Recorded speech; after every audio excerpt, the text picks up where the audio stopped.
Hello everyone.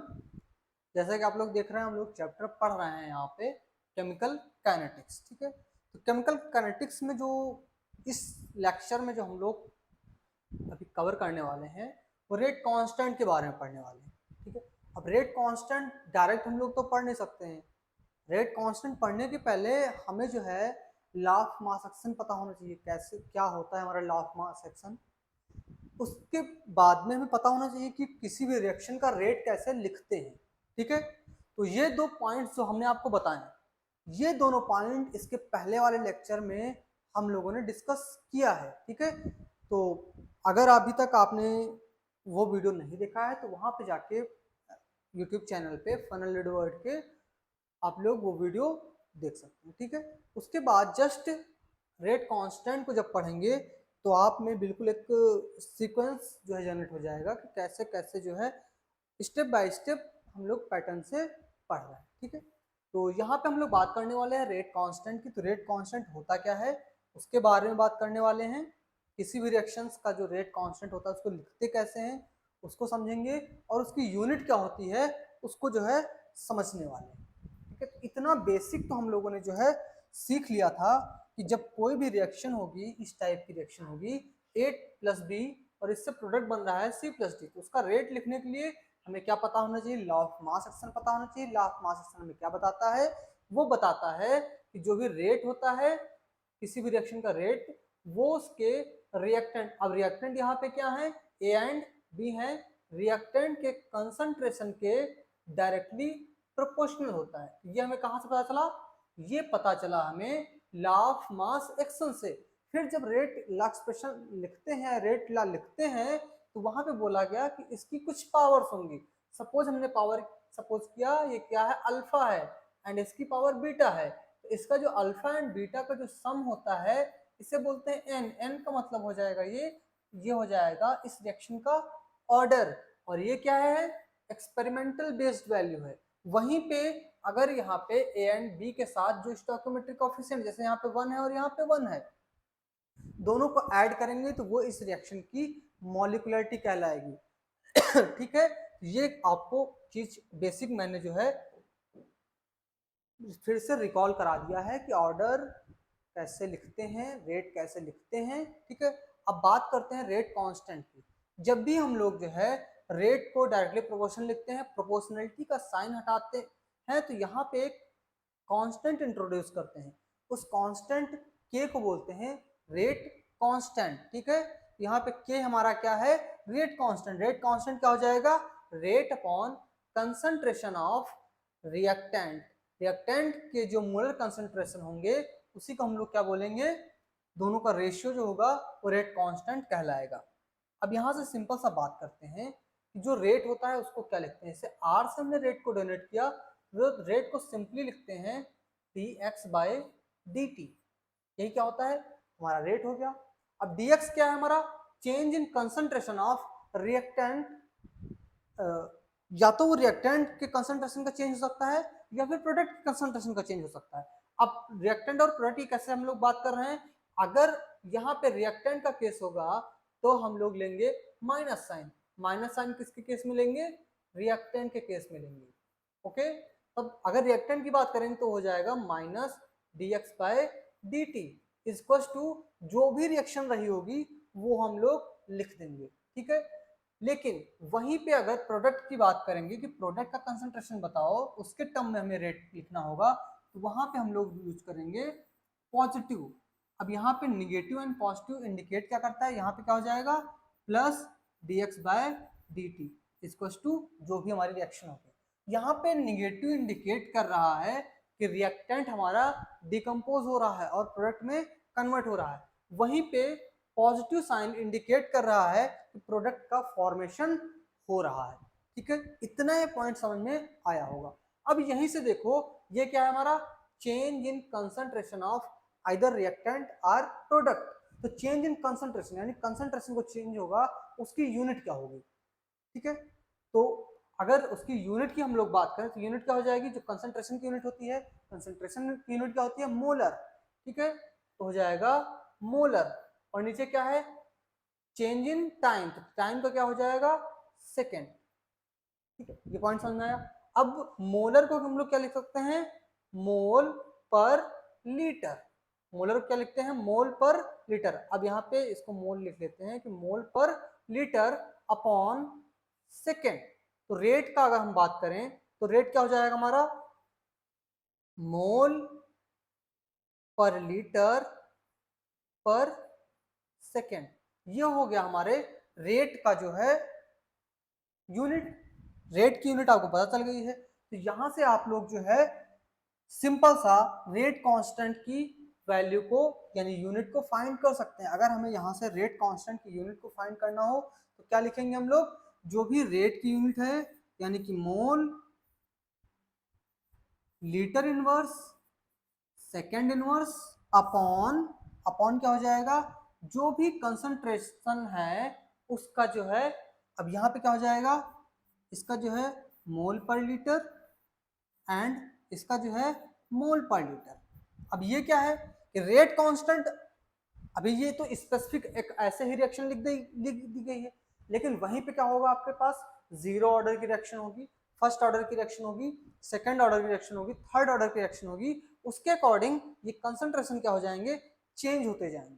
ठीक है, अब जैसे जीरो ऑर्डर की बात करें वहां पे क्या हो जाएगा हमारा कि वो रिएक्टेंट के कंसंट्रेशन पे डिपेंड ही नहीं करता है। तो उस केस में क्या हो जाएगा, जो यूनिट हमारी जो है रेट की होगी वही रेट कांस्टेंट की हो जाएगी। लेकिन वहीं पे फर्स्ट ऑर्डर में जाएंगे तो कुछ ना कुछ जो है कंसंट्रेशन रिएक्टेंट का होगा। ठीक है, तो आगे इसको जो है समझते हैं इन पॉइंट्स को, क्या क्या हो सकता है। ठीक है, तो अब डिफिनेशन क्या हो गया हमारा कि रेट कांस्टेंट क्या हो जाएगा। ठीक है, कि जो भी हमारा रेट ऑफ रिएक्शन होगा उसका जो unit concentration, rate of reaction में, ठीक है, जो रेट ऑफ रिएक्शन हो रही है वहां पे अगर यूनिट कंसंट्रेशन की रिएक्शन है तो उसे बोलेंगे हम लोग, क्या बोलेंगे उसको, रेट कांस्टेंट। ये तो डेफिनेशन हो गई। ठीक है, कि जब जो हमारे रिएक्टेंट हैं उनका कंसंट्रेशन क्या सपोज किया गया है, यूनिट कंसंट्रेशन है, तब क्या हो जाएगा, उसका रेट ही उसके जो है रेट कांस्टेंट के बराबर हो जाएगा। ये पॉइंट आपको क्लियर हुआ होगा। देन जो है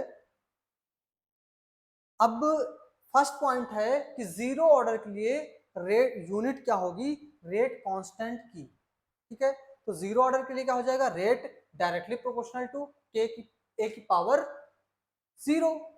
अब यहाँ पे क्या हो रहा है कि रेट हमारा डायरेक्टली प्रोपोर्शनल किसके हो गया है, के। अब रेट की जो वैल्यू होती है वो क्या होती है, मोल पर लीटर एंड पर सेकेंड। यही क्या हो जाएगी हमारी के की यूनिट हो जाएगी।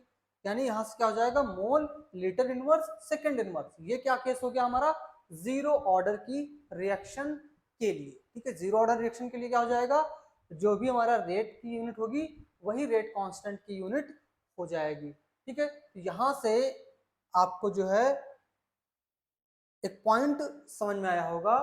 वो पॉइंट ये निकल के आया होगा कि जो जीरो ऑर्डर की रिएक्शन होती है वो रिएक्टेंट के इनिशियल कंसंट्रेशन पे डिपेंड नहीं करती है। ठीक है, देन फर्स्ट ऑर्डर की रिएक्शन, फर्स्ट ऑर्डर की रिएक्शन है तो इसके लिए क्या हो जाएगा, यहाँ पे समझिए यहाँ पे हुआ क्या, रेट क्या है हमारा, मोल पर लीटर पर सेकेंड। अब कंसंट्रेशन ऑफ ए ऐसे कुछ रहा होगा, A2 प्रोडक्ट बन रहा है। ठीक है, तो कंसंट्रेशन ऑफ जो ए है इसकी पावर क्या है, 1 है, इसकी यूनिट क्या है, मोल पर लीटर। यहां से इसको अगर नीचे भेज दें तो क्या बन जाएगा, मोल लीटर इनवर्स, और यहां से हो गया second inverse upon mole litre inverse. यहां से अगर देखेंगे तो ये क्या हो जाएगा, मोल पर लीटर, ये कैंसिल हो गया तो के क्या हो जाएगा, सेकेंड इनवर्स। ये क्या हो जाएगा, सेकेंड इनवर्स। तो फर्स्ट ऑर्डर का जो रेट कांस्टेंट की यूनिट होगी वो क्या हो जाएगी, सेकेंड इनवर्स। ओके,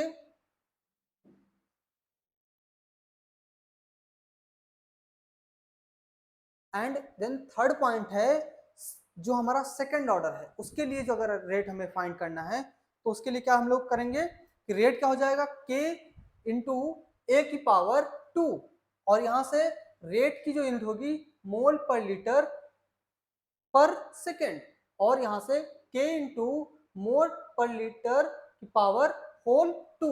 अब इसको क्या करना है, हमें लेफ्ट साइड में भेज देना है। यहाँ से क्या हो जाएगा, mole litre inverse upon mole litre inverse की पावर 2, और यहाँ से सेकंड इनवर्स जो है वो अब ऊपर चला गया। यहाँ से देखना, एक पावर एक से कट गया, ये जब ऊपर जाएगा तो चेंज हो जाएगा mole inverse litre second inverse. ठीक है, तो ये क्या हो गया आपका, ये हो गया सेकंड ऑर्डर रिएक्शन के लिए रेट कांस्टेंट की वैल्यू क्या हो जाएगी, मोल इनवर्स लीटर सेकंड इनवर्स। ठीक है, तो ये भी पॉइंट आपको जो है आसानी से क्लियर हुआ होगा। तो जो आपका सेकंड ऑर्डर के लिए हो जाएगा वो हो जाएगा mole inverse litre second inverse, या litre mole inverse second inverse. Then जो है अगर थर्ड ऑर्डर की बात करें तो थर्ड ऑर्डर क्या हो जाएगा, रेट डायरेक्टली प्रोपोर्शनल हो जाएगा के ए की power 3, rate is equal to k into a की पावर 3। ठीक है, ये क्या हो जाएगा, इसका रेट का जो हमें यूनिट होगी मोल लीटर इनवर्स पर सेकेंड इनवर्स, और ये हो जाएगा के इंटू, और कंसंट्रेशन क्या है, मोल पर लीटर की पावर 3। यहाँ से अगर इसको सेकेंड साइड में भेजेंगे तो 1 1 कैंसिल हो जाएगा और ये बचेगा। ठीक है, यहाँ से डायरेक्ट अब लिखते हैं, यहाँ से जो बचेगा वो बचेगा के इक्वल टू 1 1 कैंसिल हो गया, यहाँ से बचा मोल स्क्वायर लीटर की पावर -2। ठीक है, और इधर से सेकंड जो है दूसरी साइड में आ जाएगा तो हो जाएगा सेकंड इनवर्स। ठीक है, तो ये हो गया सेकंड इनवर्स। ये भी पॉइंट आपको क्लियर हुआ होगा।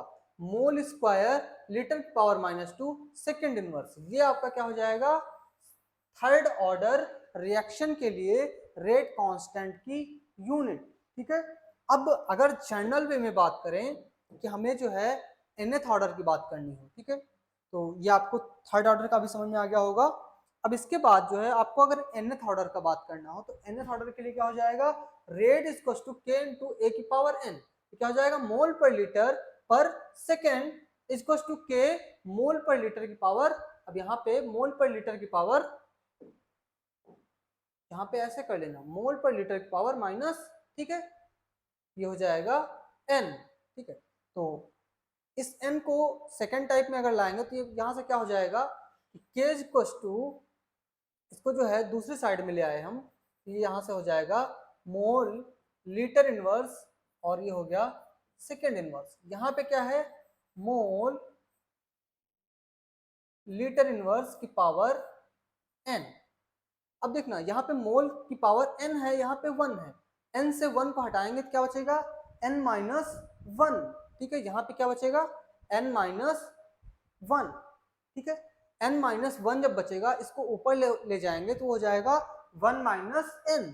वहीं पे यहाँ पे क्या है, माइनस n से जब प्लस 1 जाएगा तो हो जाएगा n माइनस 1 जब ऊपर ले जाएंगे। ठीक है, और साथ में सेकंड इनवर्स। ये भी पॉइंट जो है आपको क्लियर हुआ होगा। यहाँ से क्या हो जाएगा कि mole into litre power common ले लिया, 1 minus n into second inverse. तो ये आपको समझ में आया होगा। ठीक है, इसी को अगर आपको जो है इस तरीके से नहीं याद हो रहा है और इसको जो है आपको समझना है कि कैसे, ठीक है, तो एक दूसरी तरीके से उसी को एक्सपैंड करके, इसी को एक्सपैंड करके भी आप ऐसे ध्यान में रख सकते हैं कि मोल की पावर 1 माइनस n, n क्या है यहाँ पे, ऑर्डर ऑफ रिएक्शन, जो रिएक्शन की ऑर्डर होगी फर्स्ट सेकेंड थर्ड, ये हर एक ऑर्डर पे अप्लाई। अगर आपने सिर्फ ये इतना फॉर्मूला है, लीटर की power n minus 1 and second inverse, इतना फॉर्मूला याद कर लिया तो अब किसी भी ऑर्डर का, zero order, first order, second order, third order, आपसे किसी भी ऑर्डर का रेट कांस्टेंट की यूनिट पूछेंगे, आप फाइंड करके बता देंगे। ठीक है, क्या हो जाएगा, मोल की पावर 1 माइनस n, लीटर की power n minus 1 second inverse. Okay, तो ये आपको याद हो जाएगा बहुत ही आसानी से। ठीक है, ये आपको याद कर लेना है। अगर ये याद कर लिया तो आपसे किसी भी ऑर्डर का रेट कांस्टेंट वैल्यू पूछेंगे, आप 1 सेकंड के अंदर आंसर दे सकते हैं। ओके, तो ये पॉइंट आपको क्लियर हो गया होगा। देन यहाँ पे समरी आपको दी हुई है, समरी एक बार आप रिवाइज कर लेना कि समरी आपको क्या दी हुई है। ठीक है, ये तो हो गया सोल्यूशन के केस में। सोल्यूशन के केस में क्या होता है, मोल पर लीटर जो कंसंट्रेशन होता है, वहीं पे गैसेस के टर्म में मोल पर लीटर की जगह पे एटीएम हो जाएगा। जहां जहां भी मोल पर लीटर होगा वहां आपको एटीएम इंट्रोड्यूस कर देना है in the case of gaseous solution. Okay, तो ये आपका जो है चार्ट जो भी हम लोगों ने पढ़ा है उसके जो है टर्म में दिया हुआ है। अब इसके कैरेक्टरिस्टिक्स की कुछ बात करते हैं कि जो हमारा रेट कांस्टेंट होता है उसकी कैरेक्टरिस्टिक। अब रेट कांस्टेंट की वैल्यू हमने फाइंड कर ली, अब उसकी वैल्यू क्या हो सकती है, बहुत ज्यादा हो सकती है और कम भी हो सकती है। अगर लार्जर वैल्यू है, वैल्यू ज्यादा है, तो उस रिएक्शन को हम लोग क्या बोलेंगे, वो रिएक्शन हमारी क्या है, फास्ट रिएक्शन है। ठीक है, उस रिएक्शन को क्या बोलेंगे, वो रिएक्शन क्या है, हमारी फास्ट रिएक्शन है। लेकिन वहीं पे वैल्यू जो हमने फाइंड की है वो वैल्यू क्या है, कम है। ठीक है, स्मॉलर वैल्यू है, तो बोलेंगे वो रिएक्शन क्या है, हमारी स्लो रिएक्शन है। तो हम लोग को क्या है, रेट कांस्टेंट की वैल्यू से हम लोग बता सकते हैं कि कौन सी रिएक्शन फास्ट है, कौन सी रिएक्शन स्लो है। ठीक है, तो आपको जैसे 2-3 रिएक्शन दे दें और वहां पर रेट कांस्टेंट की वैल्यू दे दें K1 K2 K3 उन रिएक्शंस का, तो वहां से हम लोग देख के बता देंगे कि कौन सी रिएक्शन फास्ट है, कौन सी रिएक्शन स्लो है। जिसमें K की वैल्यू कम है, स्मॉलर वैल्यू है, वो हमारी स्लो रिएक्शन है। इसमें लार्जर वैल्यू है K की, रेट कांस्टेंट की, वो क्या है, हमारी फास्ट रिएक्शन है। ठीक है, अब दूसरा सेकंड पॉइंट क्या है, अभी जस्ट हम लोगों ने देखा कि जीरो ऑर्डर के लिए रेट कांस्टेंट की वैल्यू डिफरेंट थी, फर्स्ट ऑर्डर के लिए डिफरेंट थी, सेकंड ऑर्डर के लिए डिफरेंट थी। यानी कि जो भी रेट कांस्टेंट की वैल्यू है वो डिफरेंट रिएक्शन के लिए क्या होती है, डिफरेंट होती है। ठीक है, इसके बाद नेक्स्ट पॉइंट है कि अगर हम कोई भी रिएक्शन करवा रहे हैं वहां पे क्या करें हम लोग, टेम्परेचर एंड कैटलिस्ट का इफेक्ट देखें। तो क्या करेगा कि कैटलिस्ट और टेम्परेचर दोनों जो है के की वैल्यू चेंज कर देंगे। ठीक है, यानी कि जैसे जैसे टेम्परेचर और कैटलिस्ट चेंज करेंगे वैसे वैसे रेट कांस्टेंट की वैल्यू क्या हो जाएगी, चेंज हो जाएगी। ठीक है, लास्ट पॉइंट है कि जो हम लोगों ने पढ़ा अभी तक, तो उसमें से लास्ट पॉइंट जो एक पॉइंट निकला था कि जो हमारा रेट कांस्टेंट होता है, रेट कांस्टेंट इंडिपेंडेंट होता है। इंडिपेंडेंट होता है कंसंट्रेशन, किसके कंसंट्रेशन के, reactant for the zero order reaction. Zero order reaction के लिए जो है वो रिएक्टेंट के कंसंट्रेशन पे डिपेंड नहीं करता है। कौन नहीं डिपेंड करता है, रेट कांस्टेंट। ठीक है, ये पॉइंट याद रखना कि रेट कांस्टेंट किसके लिए, जीरो ऑर्डर के लिए। जीरो ऑर्डर के लिए किस पे डिपेंड नहीं करता है, कंसंट्रेशन ऑफ रिएक्टेंट। ठीक है, ये तीन चीजें हमने बॉक्स में बनाई है। अगर ये पॉइंट आपको क्लियर हो जाएंगे, सारे डाउट्स आपके क्लियर हो जाएंगे। ओके, तो आई होप ये पूरा वीडियो आपको अच्छा लगेगा। अब इस पे जो है कुछ क्वेश्चंस हैं, उसको जो है प्रैक्टिस आप लोग कर लेना। ठीक है, जैसे यहाँ पे क्वेश्चन दिया हुआ है, the unit of rate constant of zero order reaction. Zero order reactions के लिए इसमें से यूनिट क्या होगी। ठीक है, तो जीरो ऑर्डर के लिए क्या हो जाती है, जो हमारी रेट की वैल्यू होती है, यूनिट होती है, वही रेट कांस्टेंट की हो जाती है। क्या होगा, mole litre inverse second inverse. तो बी ऑप्शन आपका जो है वो करेक्ट हो जाएगा। ठीक है, नेक्स्ट क्वेश्चन पे आते हैं, rate constant is also called. Rate constant को क्या बोलते हैं, वेलोसिटी कांस्टेंट बोलते हैं, या स्पेसिफिक रिएक्शन रेट बोलते हैं, या दोनों बोलते हैं, या इनमें से कुछ नहीं बोलते हैं। तो रेट कांस्टेंट जो होता है वो बताता है रेट फास्ट हो रही है या उसकी स्पीड ज्यादा है, यानी फास्ट है, या फिर वो स्लो है। यानी कि वहां से हम लोग क्या बता रहे हैं आपसे, रिएक्शन की वेलोसिटी, यानी कि वेलोसिटी कांस्टेंट हो सकता है। दूसरा क्या है, स्पेसिफिक रेट को भी रिप्रेजेंट करता है, यानी कि ये क्या है हमारा, बोथ ए एंड बी, यानी ऑप्शन नंबर जो सी है वो हमारा करेक्ट हो जाएगा। देन क्वेश्चन आया है, के is independent of concentration of. ठीक है, independent of the concentration of for, किस ऑर्डर रिएक्शन के लिए इंडिपेंडेंट होता है। यहां से आपको पॉइंट्स दिए गए हैं, second order, first order, zero order, third order. फटाफट आप लोग बताइए किस पे डिपेंड नहीं करता है। ये होता है हमारा जीरो ऑर्डर की रिएक्शन, जहां पे के की वैल्यू यानी रिएक्टेंट का जो कंसंट्रेशन होता है उस पर डिपेंड नहीं करता है। देन आपका फोर्थ क्वेश्चन है, unit of third order gaseous reaction is, gaseous reaction third order के लिए क्या होगा। अब इसमें से देखो, इसमें से जो फर्स्ट ऑप्शन दिया हुआ है ये किसमें दिया हुआ है, मोल पर लीटर, यानी कि ये सॉल्यूशन कंसंट्रेशन दिया हुआ है। सेकंड इनवर्स ये आपका फर्स्ट ऑर्डर का दिया हुआ है, ठीक है, ये भी आपका सॉल्यूशन का केस है। तो इसमें सिर्फ जो आपका डी ऑप्शन है यहीं पे आपको एटमॉस्फेरिक प्रेशर दिखने को मिल रहा है, यही क्या हो जाएगा आपका थर्ड ऑर्डर के लिए जो है गैसियस की जो है रिएक्शन, जो भी हमारा गैसियस सॉल्यूशन होगा उसकी यूनिट हो जाएगी एटीएम की पावर -2 सेकंड इनवर्स, ठीक है। तो ये आप लोग सॉल्व करके भी देख सकते हैं जैसे हम लोगों ने बात किया था। ओके, तो आई होप ये जो है लेक्चर आपको समझ में आया होगा, ठीक है, सारे पॉइंट्स आपके सारे डाउट्स जो है वो क्लियर हुए होंगे।